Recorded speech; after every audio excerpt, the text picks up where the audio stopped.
Hi everyone, welcome back to my channel. So friends, after HAP and pathophysiology, today we are covering organic chemistry most important exam questions.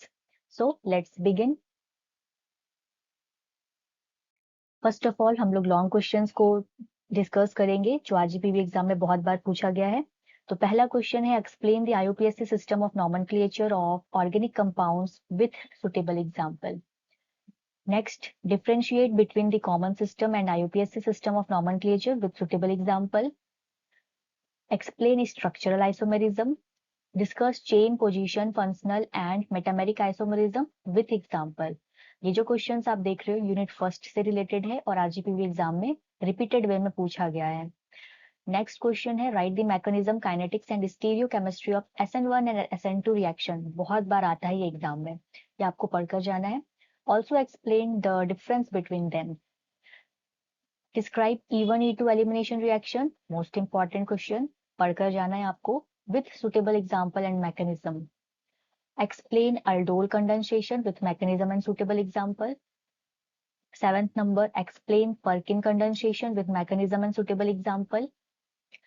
Next, explain benzoin condensation with mechanism and suitable example.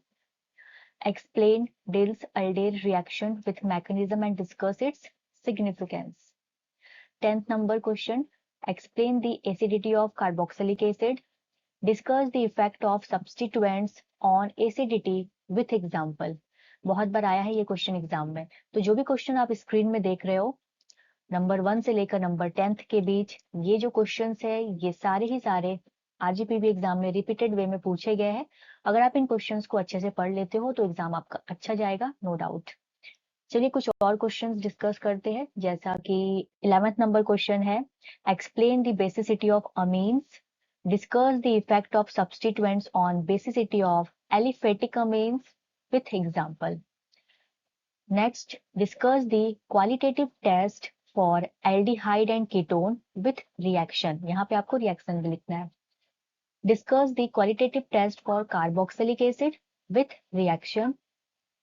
Explain the qualitative test used to distinguish primary, secondary and tertiary amines.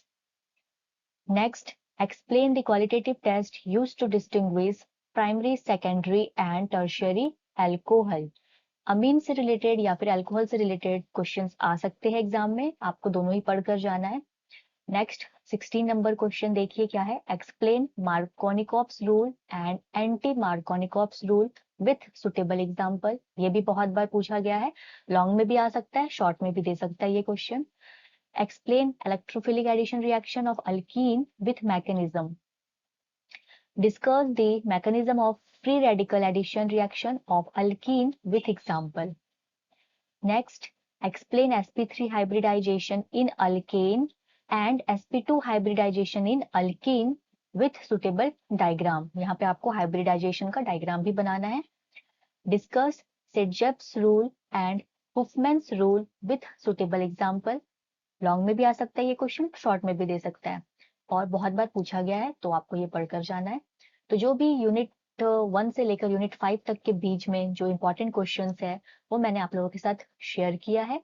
आप time नहीं है, नहीं 4-5 unit कर पाते हैं तो 4 unit कोई भी अच्छे से पढ़ लीजिएगा और 4 यूनिट से रिलेटेड जो भी क्वेश्चंस आपको मैंने शेयर किया है उन 4 यूनिट में से आप क्वेश्चंस को छांट लीजिए और उन क्वेश्चंस को पढ़कर जाइएगा, आपको एग्जाम अच्छा जाएगा, नो डाउट। क्योंकि क्वेश्चंस तो 8 ही रहते हैं और करना आपको सिर्फ 5 रहता है, तो कोई भी 4 यूनिट अगर आप अच्छे से पढ़ लेते हो तो आपका काम बन जाना है एग्जाम में।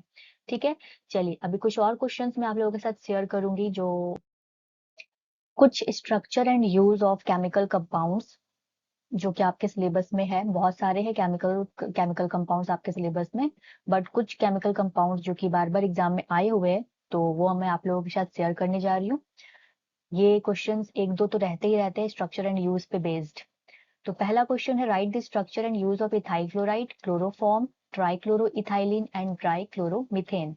अब यहाँ पे 1 2 3 4 4 केमिकल कंपाउंड्स है। हो सकता है एग्जाम में सिर्फ 2 दे या 3 दे, तो वो डिपेंड करता है क्वेश्चन कैसा आएगा। बट ये जो केमिकल मैं आप लोगों के साथ केमिकल कंपाउंड्स के क्वेश्चन शेयर कर रही हूँ ये रिपीटेड वे में एग्जाम में पूछा गया है, तो इनको आप पढ़कर जाइएगा अच्छे से। नेक्स्ट क्वेश्चन है write the structure and use of formaldehyde, acetone, vanillin and cinnamaldehyde. Write the structure and qualitative test and use of ethanol. Write the structure, qualitative test and use of chlorobutanol. Write the structure, qualitative test and use of lactic acid and benzoic acid. Write the structure and use of ethanolamine, ethylene diamine and amphetamine. Write the structure and use of formaldehyde and hexamine. Write the structure and use of glycerol and propylene glycol. तो ये जो chemical compounds यहाँ पे screen में आप देख रहे हो, इससे रिलेटेड क्वेश्चंस बहुत बार आया है एग्जाम में, ये आपको पढ़कर जाना है. ठीक है, चलिए अभी कुछ इंपॉर्टेंट शॉर्ट नोट्स है जो आरजीपीवी एग्जाम में पूछा जा चुका है बहुत बार. वो है short notes on allylic rearrangement, short notes on carbocation rearrangement, short notes on electromagnetic effect, inductive effect, hyperconjugation, ozonolysis, SN1 reaction, SN2 reaction. Topic important है, लॉन्ग में भी आ सकता है, शॉर्ट में भी पूछ सकता है. लॉन्ग में आएगा तो हो सकता है SN1 SN2 को साथ में दे दे, विथ सुटेबल एग्जाम्पल एक्सप्लेन करने को बोल दे, है ना. और अगर शॉर्ट में आएगा तो SN1 अलग पूछ सकता है, SN2 अलग पूछ सकता है. Short notes on E1 reaction, E2 reaction, ये भी इंपॉर्टेंट है तो पढ़ लीजिएगा इसको भी. Short notes on electrophilic addition reaction, short notes on free radical addition reaction, short notes on Sedgwick rule, Huffman's rule. ये दोनों रूल आप पढ़ लीजिएगा, ये दोनों रूल पूछा गया है बहुत बार, लॉन्ग में भी आ सकता है, शॉर्ट में भी आ सकता है. Short notes on hybridization sp sp2 and sp3. तो इस तरीके से शॉर्ट नोट्स में क्वेश्चंस आते हैं एग्जाम में. मैंने आप लोगों के साथ यूनिट 1 से लेकर यूनिट 5 के बीच जो भी इंपॉर्टेंट क्वेश्चंस है वो मैं आप लोगों को बता चुकी हूँ.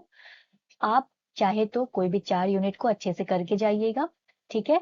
और कोई भी एक यूनिट आप कंप्लीटली नहीं भी पढ़ोगे तो काम आपका हो जाएगा, क्योंकि क्वेश्चंस एग्जाम में टोटल 8 आते हैं, करना आपको सिर्फ 5 रहता है. तो कोई भी 4 यूनिट आप अपने अकॉर्डिंग, अपने कन्वीनियंट के अकॉर्डिंग 4 यूनिट पढ़ लीजिए. और जो भी क्वेश्चंस मैंने आप लोगों के साथ शेयर किया है उसमें से आप देख लो कि आप जो यूनिट पढ़ रहे हो उससे रिलेटेड कौन सा क्वेश्चन है, वो आप पढ़ लो. और जो भी यूनिट आप नहीं पढ़ना चाहते, स्किप करना चाहते हो, उससे रिलेटेड अगर आपको कोई भी क्वेश्चन दिखता है तो वो आप मत पढ़ के जाओ, कोई बात नहीं, ठीक है. बट हाँ, 4 यूनिट आपको अच्छे से करना है, ठीक है. सो नेक्स्ट वीडियो में हम लोग नेक्स्ट सब्जेक्ट के ऊपर डिस्कस करेंगे इंपॉर्टेंट क्वेश्चन. तब तक के लिए आप अपना और अपनों का ध्यान रखें.